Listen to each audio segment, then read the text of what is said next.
जय गुरु जी। आवरण पूजा की विस्तृत विधि तथा उक्त विधि से पूजन की महिमा का वर्णन। उपमन्यु कहते हैं, यदुनंदन पहले शिवा और शिव के दाएं और बाएं भाग में क्रमशः गणेश और कार्तिकेय का गंध आदि 5 उपचारों द्वारा पूजन करें। फिर इन सब के चारों ओर ईशान से लेकर सद्योजात पर्यंत 5 ब्रह्म मूर्तियों का शक्ति सहित क्रमशः पूजन करें। यह प्रथम आवरण में किया जाने वाला पूजन है। उसी आवरण में हृदय आदि 6 अंगों तथा शिव और शिवा का अग्निकोण से लेकर पूर्व दिशा पर्यंत 8 दिशाओं में क्रमशः पूजन करें। वहीं वामा आदि शक्तियों के साथ वाम आदि 8 रुद्रों की पूर्वादि दिशाओं में क्रमशः पूजा करें। यह पूजन वैकल्पिक है। यदुनंदन, यह मैंने तुमसे प्रथम आवरण का वर्णन किया है। अब प्रेम पूर्वक दूसरे आवरण का वर्णन किया जाता है। श्रद्धा पूर्वक सुनो। पूर्व दिशा वाले दल में अनंत का और उनके वाम भाग में उनकी शक्ति का पूजन करें। दक्षिण दिशा वाले दल में शक्ति सहित सूक्ष्म देव की पूजा करें। पश्चिम दिशा के दल में शक्ति सहित शिवोत्तम का, उत्तर दिशा वाले दल में शक्ति युक्त एक नेत्र का, ईशान कोण वाले दल में एक रुद्र और उनकी शक्ति का, अग्नि कोण वाले दल में त्रिमूर्ति और उनकी शक्ति का, नैतृत्य कोण के दल में श्रीकंठ और उनकी शक्ति का तथा वायव्य कोण वाले दल में शक्ति सहित शिखंडीश का पूजन करें। समस्त चक्रवर्तियों की भी द्वितीय आवरण में ही पूजा करनी चाहिए। तृतीय आवरण में शक्तियों सहित अष्टमूर्तियों का पूर्व आदि 8 दिशाओं में क्रमशः पूजन करें। भव, शर्व, ईशान, रुद्र, पशुपति, उग्र, भीम और महादेव, ये क्रमशः 8 मूर्तियां हैं। इसके बाद उसी आवरण में शक्तियों सहित वामदेव आदि 11 मूर्तियों की पूजा करनी चाहिए। महादेव, शिव, रुद्र, शंकर, नीललोहित, ईशान, विजय, भीम, देवदेव, भवोद्भव तथा कपर्दीश या कपालीश, ये 11 मूर्तियां हैं। इनमें से जो प्रथम 8 मूर्तियां हैं उनका अग्निकोण वाले दल से लेकर पूर्व दिशा पर्यंत 8 दिशाओं में पूजन करना चाहिए। देव को पूर्व दिशा के दल में स्थापित करना चाहिए एवं पूजित करना चाहिए और ईशान का पुनः अग्निकोण में स्थापन पूजन करें। फिर इन दोनों के बीच में भवोद्भव की पूजा करें और उन्हीं के बाद कपालीश या कपिरदीश का स्थापन पूजन करना चाहिए। उस तृतीय आवरण में फिर वृषभ राज का पूर्व में, नंदी का दक्षिण में, महाकाल का उत्तर में, शास्ता का अग्निकोण के दल में, मातृकाओं का दक्षिण दिशा के दल में, गणेश जी का नैतृत्य कोण के दल में, कार्तिकेय का पश्चिम दल में, ज्येष्ठा का वायव्य कोण के दल में, गौरी का उत्तर दल में, चंड का ईशान कोण में तथा शास्ता एवं नंदीश्वर के बीच में मुनीन्द्र वृषभ का यज्ञ करें। महाकाल के उत्तर भाग में पिंगल का, शास्ता और मातृकाओं के बीच में भृंगीश्वर का, मातृकाओं तथा गणेश जी के बीच में वीरभद्र का, स्कंद और गणेश जी के बीच में सरस्वती देवी का, ज्येष्ठा और कार्तिक के बीच में शिव चरणों की अर्चना करने वाली श्रीदेवी का, ज्येष्ठा और गणाम्बा गौरी के बीच में महामूर्ति की पूजा करें। गणाम्बा और चंड के बीच में दुर्गा देवी की पूजा करें। इसी आवरण में पुनः शिव के अनुचर वर्ग की पूजा करें। इस अनुचर वर्ग में रुद्रगण, प्रमथगण और भूतगण आते हैं। इन सब के विविध रूप हैं और ये सब के सब अपनी शक्तियों के साथ हैं। इनके बाद एकाग्रचित हो शिवा के सखी वर्ग का भी ध्यान एवं पूजन करना चाहिए। इसी बीच तृतीय आवरण के देवताओं का विस्तार पूर्वक पूजन हो जाने पर उसके बाह्य भाग में चतुर्थ आवरण का चिंतन एवं पूजन करें। पूर्व दल में सूर्य का, दक्षिण दल में चतुर्मुख ब्रह्मा का, पश्चिम दल में रुद्र का और उत्तर दिशा के दल में भगवान विष्णु का पूजन करें। इन चारों देवताओं के भी पृथक पृथक आवरण हैं। इनके प्रथम आवरण में 6 अंगों तथा दीप्ता आदि शक्तियों की पूजा करनी चाहिए। दीप्ता, सूक्ष्मा, जया, भद्रा, विभूति, विमला, अमोघा और विद्युता, इनकी क्रमशः पूर्व आदि 8 दिशाओं में स्थिति है। द्वितीय आवरण में पूर्व से लेकर उत्तर तक क्रमशः 4 मूर्तियों की और उनके बाद उनकी शक्तियों की पूजा करें। आदित्य, भास्कर, भानु और रवि, ये 4 मूर्तियां क्रमशः पूर्व आदि चारों दिशाओं में पूजनीय हैं। तत्पश्चात अर्क, ब्रह्मा, रुद्र तथा विष्णु, ये 4 मूर्तियां भी पूर्व आदि दिशाओं में पूजनीय हैं। पूर्व दिशा में विस्तरा, दक्षिण दिशा में सुतरा, पश्चिम दिशा में बोधिनी और उत्तर दिशा में आप्यायनी की पूजा करें। ईशान कोण में उषा की, अग्नि कोण में प्रभा की, नैऋत्य कोण में प्राज्ञा की और वायव्य कोण में संध्या की पूजा करें। इस तरह द्वितीय आवरण में इन सब की स्थापना करके विधिवत पूजा करनी चाहिए। तृतीय आवरण में सोम, मंगल, बुद्धिमानों में श्रेष्ठ बुध, विशाल बुद्धि बृहस्पति, तेजोनिधि शुक्र, शनैश्चर तथा धूम्र वर्ण वाले भयंकर राहु केतु का पूर्वादि दिशाओं में पूजन करें। अथवा द्वितीय आवरण में 12 आदित्यों की पूजा करनी चाहिए और तृतीय आवरण में 12 राशियों की। उसके बाह्य भाग में 7-7 गणों की सब और पूजा करनी चाहिए। ऋषियों, देवताओं, गंधर्वों, नागों, अप्सराओं, ग्रामणियों, रक्षों, यातुधानों, 7 छंदोमय अश्वों तथा वालखिल्यों का पूजन करें। इस तरह तृतीय आवरण में सूर्य देव का पूजन करने के पश्चात 3 आवरणों सहित ब्रह्मा जी का पूजन करें। पूर्व दिशा में हिरण्यगर्भ का, दक्षिण में विराट का, पश्चिम दिशा में काल का और उत्तर दिशा में पुरुष का पूजन करें। हिरण्यगर्भ नामक जो पहले ब्रह्मा हैं, उनकी अंग कांति कमल के समान है।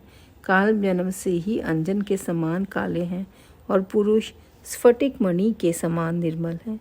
त्रिगुण, राजस, तामस और सात्विक, ये चारों भी पूर्वादि दिशा के क्रम से प्रथम आवरण में ही स्थित हैं। द्वितीय आवरण में पूर्वादि दिशाओं के दलों में क्रमशः सनत कुमार, सनक, सनंदन और सनातन का पूजन करना चाहिए। तत्पश्चात तीसरे आवरण में 11 प्रजापतियों की पूजा करें। उनमें से प्रथम 8 का तो पूर्व आदि 8 दिशाओं में पूजन करें, फिर शेष 3 का पूर्व आदि के क्रम से अर्थात पूर्व, दक्षिण एवं पश्चिम में स्थापन पूजन करें। दक्ष, रुचि, भृगु, मरीचि, अंगिरा, पुलस्त्य, पुलह, क्रतु, अत्रि, कश्यप और वशिष्ठ, ये 11 विख्यात प्रजापति हैं। इनके साथ इनकी पत्नियों का भी क्रमशः पूजन करना चाहिए।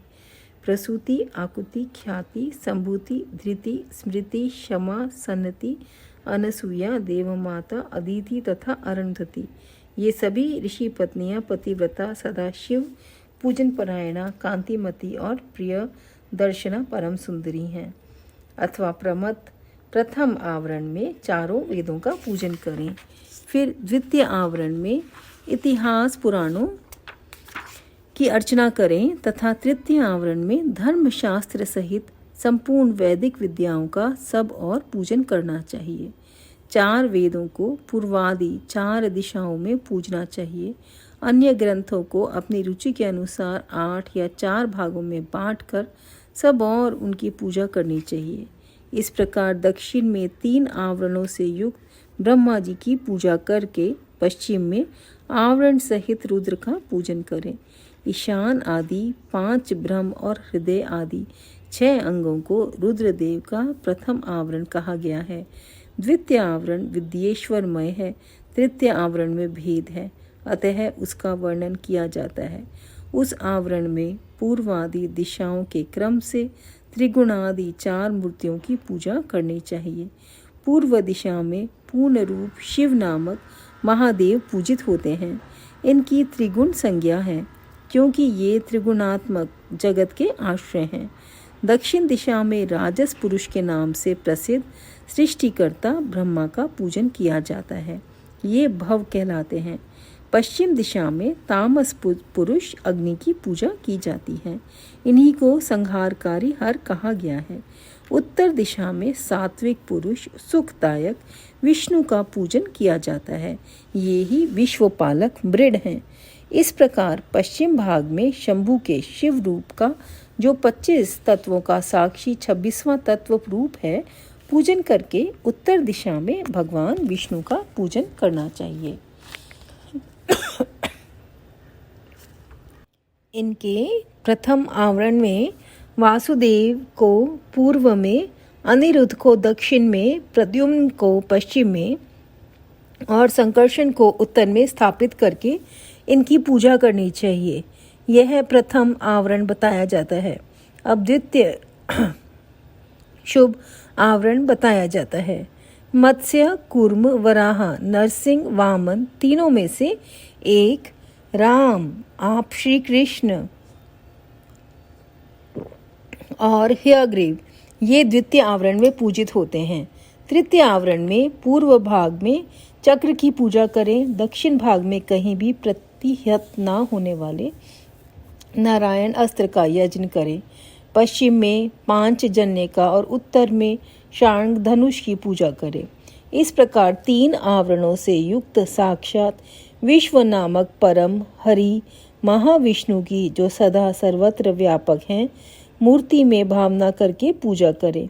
इस तरह विष्णु के चतुर्व्यूह क्रम से 4 मूर्तियों का पूजन करके क्रमशः उनकी 4 शक्तियों का पूजन करें।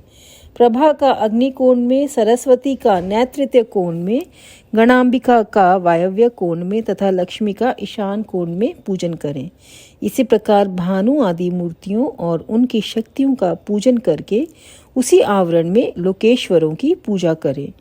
उनके नाम इस प्रकार हैं: इंद्र, अग्नि, यम, नृतृति, वरुण, वायु, सोम, कुबेर तथा ईशान। इस प्रकार चौथे आवरण की विधि पूर्वक पूजा संपन्न करके बाह्य भाग में महेश्वर के आयुधों की अर्चना करें। ईशान कोण में तेजस्वी त्रिशूल की, पूर्व दिशा में वज्र की, अग्नि कोण में परशु की, दक्षिण में बाण की, नैऋत्य कोण में खड्ग की, पश्चिम में पाश की, वायव्य कोण में अंकुश की और उत्तर दिशा में पिनाक की पूजा करें। तत्पश्चात पश्चिमाभिमुख रौद्र रूपधारी क्षेत्रपाल का अर्चन करें। इस तरह पंचम आवरण की पूजा का संपादन करके समस्त आवरण देवताओं के बाह्य भाग में अथवा 5वें आवरण में ही मातृकाओं सहित महावृषभ नंदिकेश्वर का पूर्व दिशा में पूजन करें। तदंतर समस्त देव योनियों की चारों ओर अर्चना करें। इसके सिवा जो आकाश में विचरने वाले ऋषि, सिद्ध, दैत्य, यक्ष, राक्षस, अनंत आदि नागराज, उन नागेश्वरों के कुल में उत्पन्न हुए अन्य नाग, डाकिनी, भूत, वेताल, प्रेत और भैरवों के नायक, नाना योनियों में उत्पन्न हुए अन्य पातालवासी जीव, नदी, समुद्र, पर्वत, वन, सरोवर, पशु, पक्षी, वृक्ष, कीट आदि क्षुद्र योनि के जीव, मनुष्य, नाना प्रकार के आकार वाले मृग, क्षुद्र जंतु, ब्रह्मांड के भीतर के लोक, कोटि कोटि ब्रह्मांड, ब्रह्मांड के बाहर के असंख्य भुवन और उनके अधीश्वर तथा 10 दिशाओं में स्थित ब्रह्मांड के आधारभूत रुद्र हैं और गुण जनित, माया जनित, शक्ति जनित तथा उससे भी परे जो कुछ भी शब्द वाच्य जड़ चेतनात्मक प्रपंच हैं, उन सबको शिवा और शिव के पार्श्व भाग में स्थित जानकर उनका सामान्य रूप से यज्ञ करें। वे सब लोग हाथ जोड़कर मंद मुस्कान युक्त मुख से सुशोभित होते हुए प्रेम पूर्वक महादेव और महादेवी का दर्शन कर रहे हैं, ऐसा चिंतन करना चाहिए। इस तरह आवरण पूजा संपन्न करके विक्षेप की शांति के लिए पुनः देवेश्वर शिव की अर्चना करने के पश्चात पंचाक्षर मंत्र का जप करें। तदंतर शिव और पार्वती के सम्मुख उत्तम व्यंजनों से युक्त तथा अमृत के समान मधुर, शुद्ध एवं मनोहर महाचरु का नैवेद्य निवेदन करें। यह महाचरु 32 आड़क लगभग 3 मन 8 सेर का हो तो उत्तम है, और कम से कम 1 आड़क 4 सेर का हो तो निम्न श्रेणी का माना गया है। अपने वैभव के अनुसार जितना हो सके महाचरु तैयार करके उसे श्रद्धापूर्वक निवेदित करें। तदंतर जल और तांबूल, इलायची आदि निवेदन करके आरती उतार कर शेष पूजा समाप्त करें। याग के उपयोग में आने वाले द्रव्य, भोजन, वस्त्र आदि को उत्तम श्रेणी का ही तैयार कराकर दें। भक्तिमान पुरुष वैभव होते हुए धन व्यय करने में कंजूसी ना करें। जो शठ या कंजूस है और पूजा के प्रति उपेक्षा की भावना रखता है, वह यदि कृपणतावश कर्म को किसी अंग से हीन कर दे तो उसके वे काम्य कर्म सफल नहीं होते, ऐसा सत्पुरुषों का कथन है। इसलिए मनुष्य यदि फल सिद्धि का इच्छुक हो तो उपेक्षा भाव को त्याग कर संपूर्ण अंगों के योग से काम्य कर्मों का संपादन करें। इस तरह पूजा समाप्त करके महादेव और महादेवी को प्रणाम करें। फिर भक्ति भाव से मन को एकाग्र करके स्तुति पाठ करके स्तुति के पश्चात साधक उत्सुकता पूर्वक कम से कम 108 बार और संभव हो सके तो 1000 से अधिक बार पंचाक्षरी विद्या का जप करे। तत्पश्चात क्रमशः विद्या और गुरु की पूजा करके अपने अभ्युदय और श्रद्धा के अनुसार यज्ञ मंडप के सदस्यों का भी पूजन करे। फिर आवरणों सहित देवेश्वर शिव का विसर्जन करके यज्ञ के उपकरणों सहित वह सारा मंडल गुरु को अथवा शिव चरणाश्रित भक्तों को दे दें, अथवा उसे शिव के ही उद्देश्य से शिव के क्षेत्र में समर्पित कर दें, अथवा समस्त आवरण देवताओं का यथोचित रीति से पूजन करके 7 प्रकार के होम द्रव्यों द्वारा शिवाग्नि में इष्ट देवताओं का यज्ञ करें। इन तीनों लोकों में विख्यात योगेश्वर नामक योग हैं। इससे बढ़कर कोई योग त्रिभुवन में कहीं नहीं है। संसार में कोई ऐसी वस्तु नहीं है जो इससे साध्य न हो। इस लोक में मिलने वाला कोई फल हो या परलोक में इसके द्वारा सब सुलभ है, यह इसका फल नहीं है, ऐसा कोई नियंत्रण नहीं किया जा सकता, क्योंकि संपूर्ण श्रेयोरूप साध्य का यह श्रेष्ठ साधन है। यह निश्चित रूप से कहा जा सकता है कि पुरुष जो कुछ फल चाहता है वह सब चिंतामणि के समान इससे प्राप्त हो सकता है।